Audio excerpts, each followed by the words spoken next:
نہریں کھول دی۔ میں ابھی سفر میں تھا تو ایک صاحب مجھ سے کہنے لگے تنخواہ آتی ہے ختم ہو جاتی ہے، کیا کروں؟ میں نے کہا 129 دن مجھے دے دے اور دے اللہ کے لیے، میں جیسے کہوں ویسے کر، 129 ٹافیاں لے لے، ہر ٹافی پہ صبح شام ایک بار سورۃ کوثر پڑھ، ہر ٹافی پہ صبح شام ایک بار سورۃ کوثر پڑھ، بس ہر ٹافی۔ 129 ٹافیاں بھی ختم ہو جائیں گی، 129 کا عدد بھی پورا ہو جائے گا، ان کو کھانا نہیں۔ 129 دن کے بعد ان ٹافیوں کو تقسیم کر دے بچوں میں، اول آخر ہر دفعہ 3 بار درود پاک اور ہر بار بسم اللہ الرحمن الرحیم ساتھ پڑھ۔ 129 دن مجھے دے دے ایسے کہ جس میں یقین ہو، دھیان ہو، توجہ ہو، یکسوئی ہو، دے ایسے یقین، دھیان، توجہ، یکسوئی، یہ ایسے، اور پھر دیکھ قدرت کے نظارے۔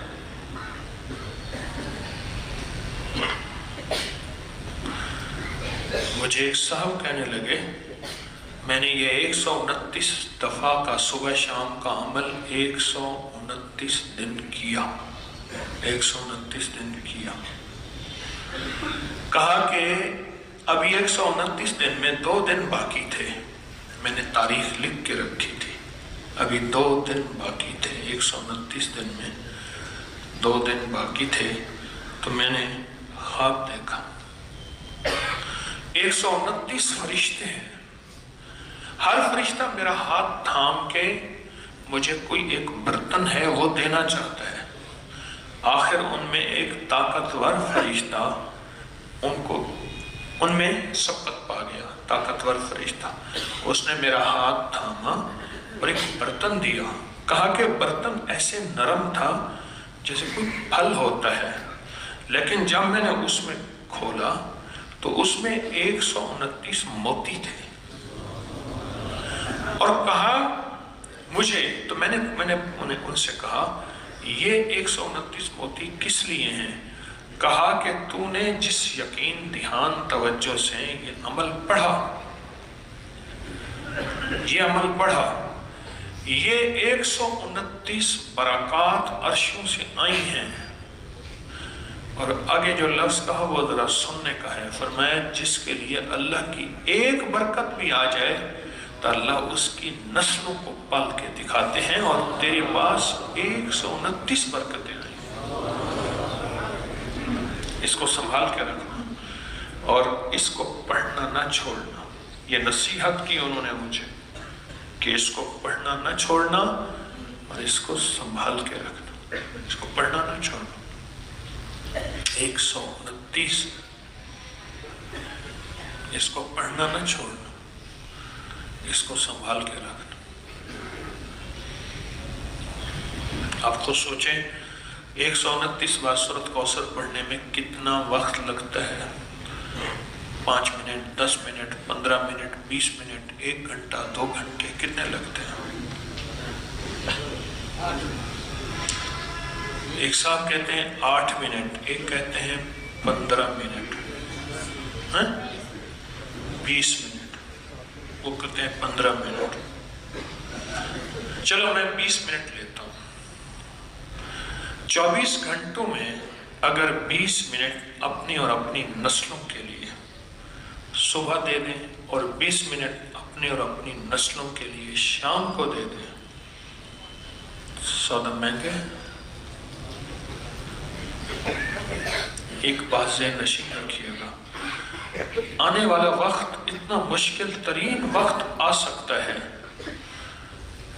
اتنا مشکل ترین وقت کہ مہنگائی، روزی روٹی، رزق، انتہائی مشکل وقت ہے آنے والا، بہت مشکل ہے۔ کوئی خوش قسمت انسان ہوگا جو آنے والے وقت میں کہے گا کہ میرا رزق کشادہ ہے، میرا رزق کشادہ ہے، میرا رزق کشادہ ہے۔ الا ما رحم ربی، جس پہ اس کی رحمت ہوگی کہ میرا رزق کشادہ ہے۔ چند سالوں میں جو مہنگائی ہوئی ہے، کیا یہ ہمارے گمان میں تھی، خیال میں تھی، سوچوں میں تھی؟ یہ بادشاہ کا قصور تو نہیں ہے، یہ تو عرشوں سے فیصلے ہوئے ہیں۔ میں ایک آپ کو یقینی بات بتاؤں، آپ اس مہنگائی سے نہیں گزر رہے جس مہنگائی سے دنیا کے ملک گزر رہے ہیں، آپ نہیں گزر رہے۔ یہ میری بات حقیقت ہے۔ جب انسان باہر نکلتا ہے پتہ چلتا ہے یہ کیا اور یہ کیسے ممکن ہے اور یہ کیسے ہو سکتا ہے۔ انسان جب باہر نکلتا ہے پھر پتہ چلتا ہے۔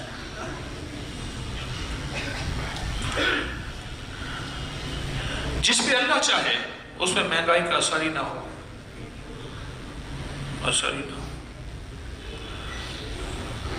درباروں کے مجاور اور گدی نشینوں پہ قیامت تک شاید مہنگائی کا اثر نہ ہو، ہر چیز تو اللہ کے امر میں ہے، کبھی بھی نہ ہو۔ لوگ جن کو زبردستی پیسے دے جائیں اور زبردستی، ہمارے ہاں ایک مختوم صاحب تھے، میرے والد صاحب رحمۃ اللہ علیہ نے بتایا، وہ جھاڑو دیتے تھے۔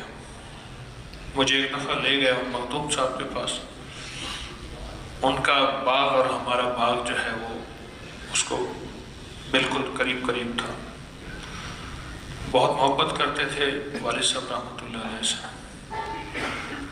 تو وہ ایک بندہ جھاڑو دے رہا تھا، اس نے کہا اس نے اپنی زمینوں کی زمینیں مربوں کے مربے منت کر کے مختوم صاحب کے نام کرا دی، اور صبح شام روکی سوکی روٹی ملتی ہے، اور ساری زندگی یہاں جھاڑو دیتا ہے اور کہتا ہے مر جاؤں تو بس کفن دے کے کہیں دفن کر دینا، یہی میری متا ہے۔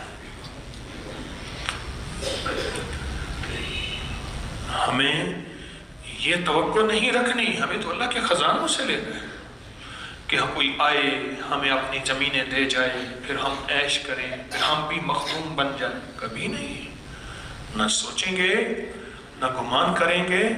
یقیناً ان مخدوم صاحب نے بھی کبھی نہیں سوچا ہوگا، میرا گمان ہے۔ ہمیں تو اللہ کے خزانوں سے مانا ہے۔ کس کے؟ کس کے؟ ہماری نظر اللہ کے خزانوں پہ ہو، نہ کہ لوگوں کی جیبوں پہ، اور نہ کہ ہماری نظر سوالی ہو۔ نظر بھی سوالی ہوتی ہے، زبان بھی سوالی ہوتی ہے، جذبے بھی سوالی ہوتے ہیں، لفظ بھی سوالی ہوتے ہیں، بعض اوقات چال بھی سوالی ہوتی ہے۔ جس دور میں یہ ٹیلی فون موبائل نہیں تھا تو عمرے اور حج پہ جانے والوں کے لیے ٹیلی فون بوتھ ہوتے تھے، وہاں جاتے تھے، کوڈ ملاتے تھے، پیسے ڈالتے تھے، جتنے پیسے ہوتے تھے بات ہوتی تھی، باقی بات کٹ جاتی تھی۔ ایک صاحب کو میں نے دیکھا کہ ان کا لباس بالکل ویرانہ، بات کر رہے تھے۔ میں نے ان سے کہا کہ میں آپ کی مدد کر دوں، مگر نہیں۔ میں نے ان سے تعارف ہوا تو کچھ ایک صاحب کے حوالے سے، وہ بھی انہیں جانتے تھے، میں بھی جانتا تھا۔ پتہ چلا کہ ایک جوتی اور پہنتے ہیں، ایک جوتی اور پہنتے ہیں۔ اگر سردی آ جاتی ہے تو ایک قمیض کے اوپر دوسری قمیض پہنتے ہیں، فرق اتنا ہو کہ پہلی قمیض کچھ اتنی بڑی ہو کہ باہر نکلی نظر آئے، باہر نکلی۔ یہاں بائیں طرف لاہور کا ایک جگہ ہے ریورس گارڈن، میں نے وہاں یہ چیز دیکھی، باہر نکلی نظر آئے، اور کسی سے سوال نہیں کرنا، کسی سے سوال۔ ان کا حال ایسا ہے کہ وہ حال بولتا ہے کہ مجھے دو، حال ایسا ہے، حال حال کے سوالی،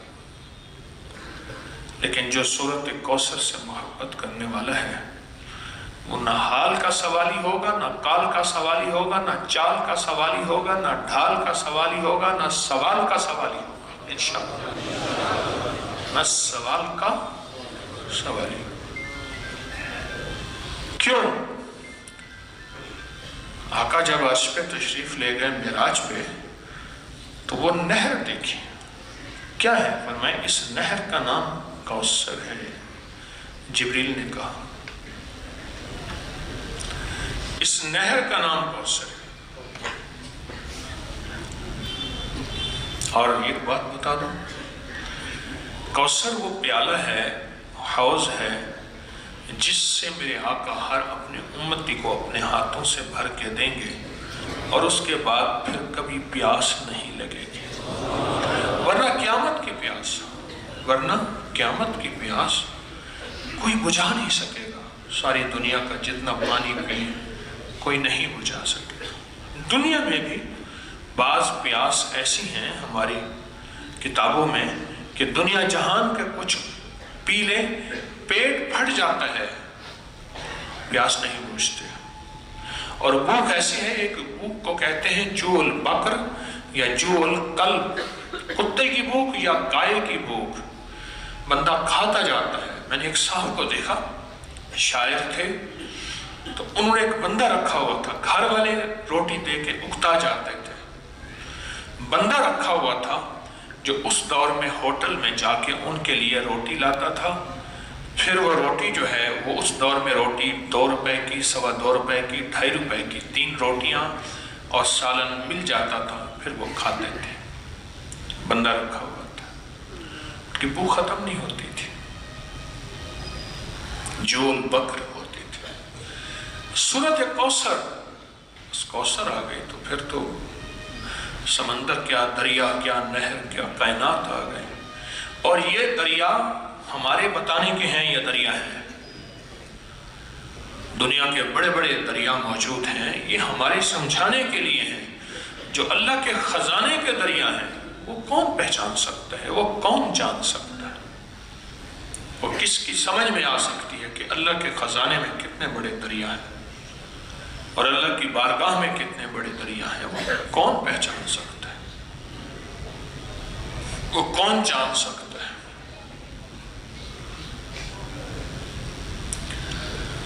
اور سورت کوثر کی نا ایک مطلع ہے، ایک مقطع ہے، مطلع، مطلع ہے اِنَّا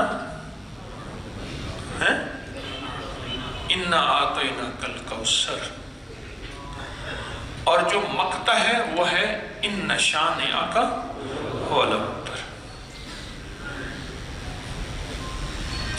ہمیشہ جتنے بھی نظمیں ہوتی ہیں ان کا مطلع اور مقطع دیکھا جاتا ہے۔ مطلع طلوع سے ہے، طلوع سے،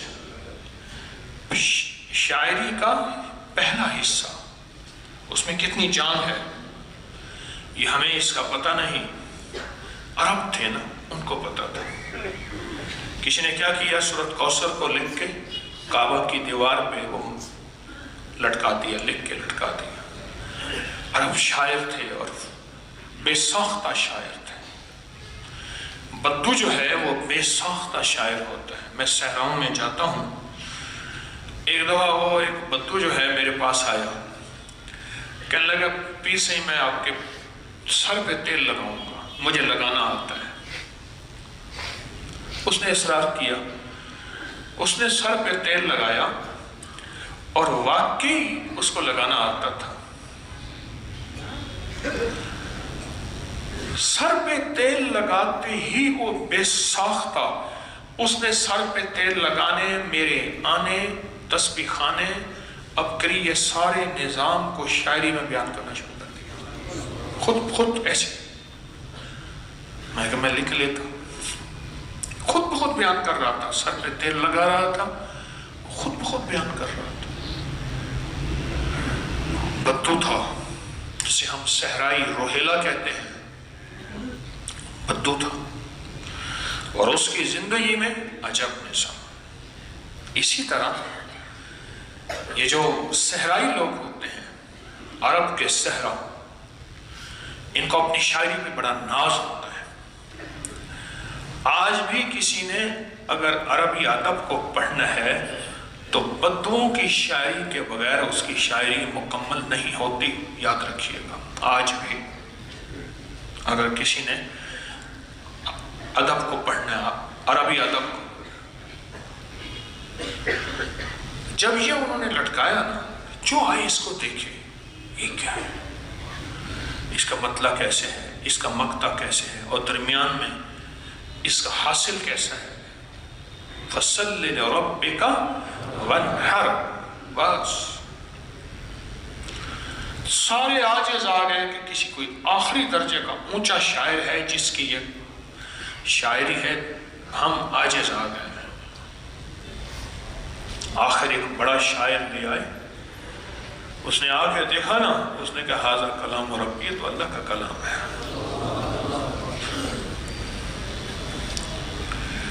آپ کی زبان پہ سورۃ کوثر آئی ہے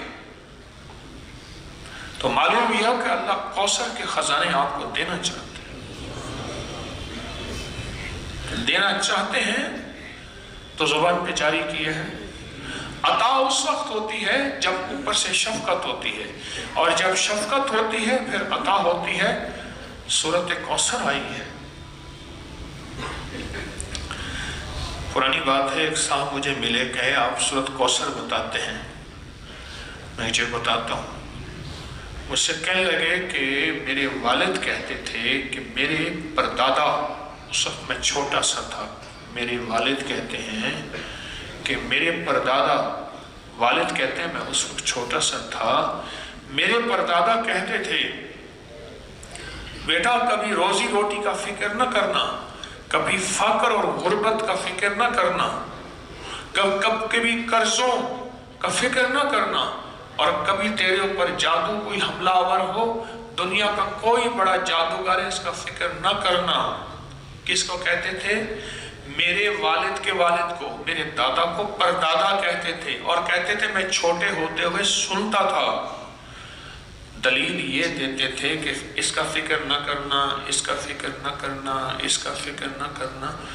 اس کی دلیل کیا دیتے تھے؟ دلیل یہ دیتے تھے کہ بیٹا میں نے سورۃ کوثر پڑھی ہے اور خوب پڑھی ہے، اور سورۃ کوثر میں یہ سارے وعدے موجود ہیں، اور میں نے اپنی نسلوں کی نیت کر کے پڑھی ہے۔ اللہ سچا، اس کے وعدے سچے، لہٰذا پریشان نہ ہونا۔ مجھ سے کہنے لگا کہ اب میں بوڑھا ہو رہا ہوں اور میرے پوتے ہو گئے ہیں۔ پھر اس نے نسلیں گنوائیں، میرا پوتا، میرا بیٹا، میں 3، ابا 4، ابے کا ابا 5، اور وہ بتانے والا 6۔ کہا کہ 6 نسلوں میں یہ چیزیں نہیں ہیں جو وہ بابا کہہ گیا۔ 6 نسلوں میں یہ چیزیں نہیں ہیں جو انہوں نے کہا کہ یہ نہیں ہوگا۔ میں نے اللہ سے منوایا ہے، میں نے نسلوں کی نیت کر کے پڑھا ہے، میں نے اللہ سے منوایا ہے، اللہ سے منوایا ہے۔ منوایا، یہ لفظ غور سے سننا، میں نے اللہ سے منوایا ہے۔ جو بھی گڑ گڑا کے پڑھے گا، بھکاری بن کے پڑھے گا، محتاج بن کے پڑھے گا۔ دیکھیں، ہم اللہ پاک کی بارگاہ میں اگر 129 بار سورۃ کوثر پڑھ لیں، اور یہ 129 جو حرف ہے نا، لطیف، لام، طوا، یا اور فا، یہ اس کے عدد ہیں، یاد رکھیے گا۔ اللہ لطیف بعبادہ، اللہ کا نام جو لطیف ہے نا، جس کو ہم یا لطیف کہتے ہیں، اللہ کا نام جو لطیف ہے اس کے عدد ہیں 129، اس کے عدد ہیں اس سے 129۔ اگر آپ کہیں 129 لکھتے ہیں کسی نمبر کے طور پہ تو پوچھا کیوں لکھتے ہیں؟ کہا محض اس کا لطف و کرم ہے، یہ میرا کمال نہیں ہے، یہ تیرے ہی دم سے ہے، رونق ہے۔ محض اس کا لطف و کرم ہے، محض اس کی عطا ہے، یہ میرا کمال نہیں ہے۔ محض اس کا لطف و کرم ہے اور محض اس کی عطا ہے، یہ میرا کمال نہیں ہے، اس لیے میں کہا کہ 129 لکھتا ہوں۔ تو یہ 129، اب اس پہ ایک غور پہ طلب چیز ہے، ذرا توجہ کیجئے گا۔ یہ بتائیں، وہی کھانا گھر میں سارے افراد کھاتے ہیں، ایک بیمار ہوتا ہے، باقی صحت مند ہوتے ہیں، اس کا لطف اور کرم، اس کی عطا اور شفقت ہے جو سب کو بچا دیتا ہے۔ وہ کہتے ہیں جی حادثہ ہوا، تو اس دن حیران ہو گیا، کسی ملک میں مہینہ کے پہلے جہاز کا حادثہ ہوا، جہاز کے حادثہ میں بندے بچ گئے۔ انہوں نے کہ جی ایک ٹکڑا یوں گرا، ایک یوں گرا اور بندے بچ گئے۔ جہاز کے حادثے میں بندے بچ جائیں، ان کی تو راکھ نہیں ملتی، ان کے تو کوئلے ہی نہیں ملتے۔ یہ لطیف ہے، یہ اس کا لطف اور کرم ہے، یہ اس کی عطا ہے، یہ اس کا فضل ہے، یہ اس کا کرم ہے۔ یہ اللہ دکھاتا ہے کہ میں ایسے بچا سکتا ہوں،